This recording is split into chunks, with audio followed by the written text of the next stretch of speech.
you recently started playing Civ 7 and have wondered what the best mementos in the game are? Well, you're in the right place. Hey everyone, this is Connor here at Civ House, here today to talk about my top 10 best mementos in Civ 7 so far, and how to unlock them. So, if you aren't aware, mementos in Civ 7 are these modifiers you can see on the screen here that you can add when you start a playthrough that give you bonuses to different things in your game. Now, as you can see, I have not unlocked near all of them. There are so many more I have still yet to unlock. I've only unlocked a very select few of the 97 mementos available in this game. And all of these can do different things versus, ranging from things from giving you attribute points to giving you culture on trade routes, all, everywhere in between.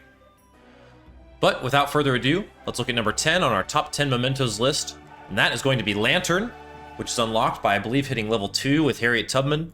And this gives you a migrant in your capital whenever you complete an espionage action without being detected.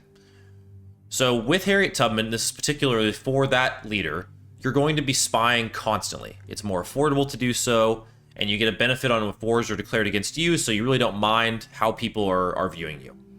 And getting a migrant whenever you do this will give you insane city growth and will make playing with Harriet Tubman just that much better. A leader who I already feel is very strong.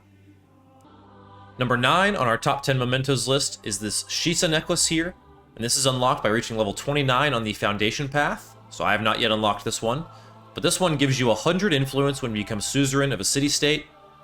This one in particular I could see being fun with Tecumseh, as you are going to be playing entirely for influence and getting city-state relationships up with that leader, and getting 100 when you become one is just a great way to snowball that even more. Number 8 on our top 10 mementos list is actually going to be Clipeus Virtutis.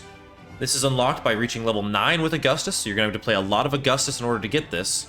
However, this gives you +1 production in the capital for every town. So if you're playing an expansionist style where you're just trying to found as many settlements as you can, you're probably not really that concerned about converting them into cities. And this is an unbelievable way to keep your capital unbelievably strong, while also expanding and rewarding you for expanding. Number 7 on our top 10 mementos list is going to be Brush and Scroll. This one's actually pretty easy to unlock. You just have to get to level 2 with Confucius. And this one gives you a 5% growth rate in cities for every specialist in that city with a max of 25%. So essentially with Confucius, you're going to be playing a tall gameplay anyway. And so you're going to get to 5 specialists pretty fast, which would be the cap here. And that's going to give you 25% growth in your cities, which, again, with Confucius, you're probably only going to have a few cities, probably not that many towns, and they are going to have specialists pretty quickly, so this should just help you to grow even faster and scale into that tall science gameplay that Confucius is known for. Next up on our top mementos list is Padron Real, and this is unlocked by getting level 9 with Isabella, but this one's certainly worth the work, because this gives 100% yields on natural wonders if you are working the most natural wonder tiles. Also, +2 combat strength for naval units if you are not. This is incredibly strong, especially if you're playing as Isabella and you're hunting down natural wonders. This is going to make you even just that much more powerful, getting even crazier yields, which all Isabella players love their yields. Next up on our top mementos list is Dong Sum Drum. This actually gives you a celebration every time you are declaring war against another civilization, and this is unlocked by getting level 9 of Trung Troc. Again, this is another one that is worth the time, especially if you're planning on playing a lot with Trung Troc, as you are going to be declaring wars and fighting throughout the game. But this one really is nice because you can use it with so many different leaders. Pretty much anyone who is a militaristic leader could really benefit from this. So I would target this one if you absolutely are a military player in Civ 7. Next up on our top mementos list is Satchel. This one is unlocked when you get to level 5 with Harriet Tubman, and is more of a safety net than anything else. So if a settler is defeated, it respawns in your capital after 3 turns. This is again on standard speed.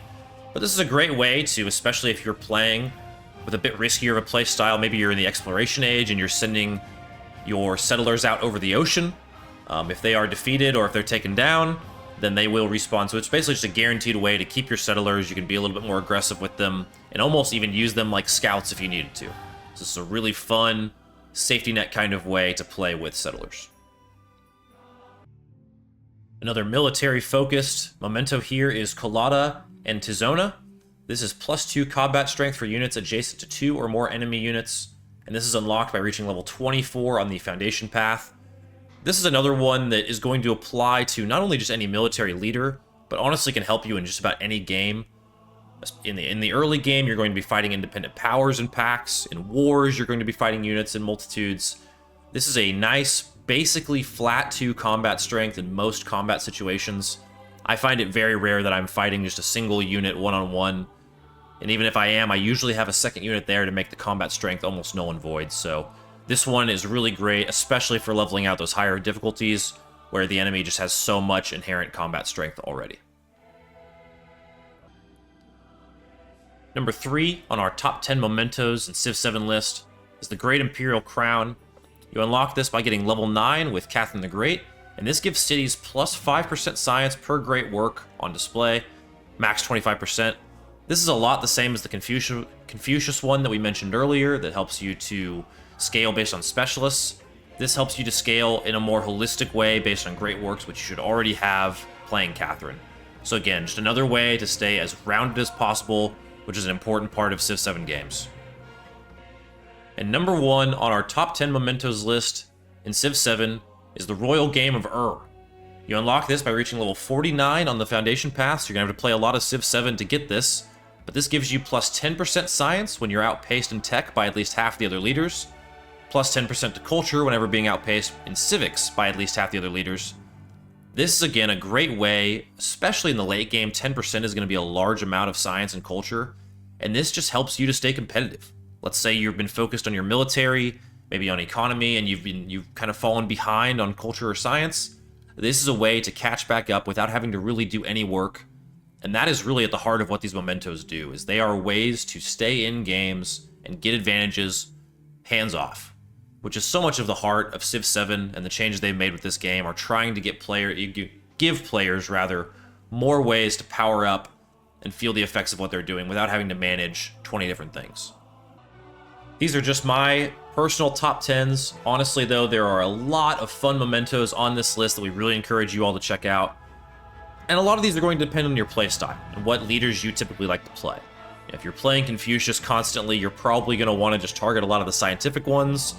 Same for militaristic with leaders like Trung Troc and Machiavelli, Napoleon, ones like that. So, again, a lot of this boils down to personal preference. I just think that these 10 are ones that I would absolutely seek out first and foremost if you're trying to find some really fun bonuses with mementos in Civ 7. But, as always, we'd love to hear your feedback on this video, and I'd love to hear what mementos you have used that you really love. But, until next time, thank you all so much for tuning in. This has been Connor from Civ House, and from our house to yours, we hope you'll join us for one more turn. Thanks.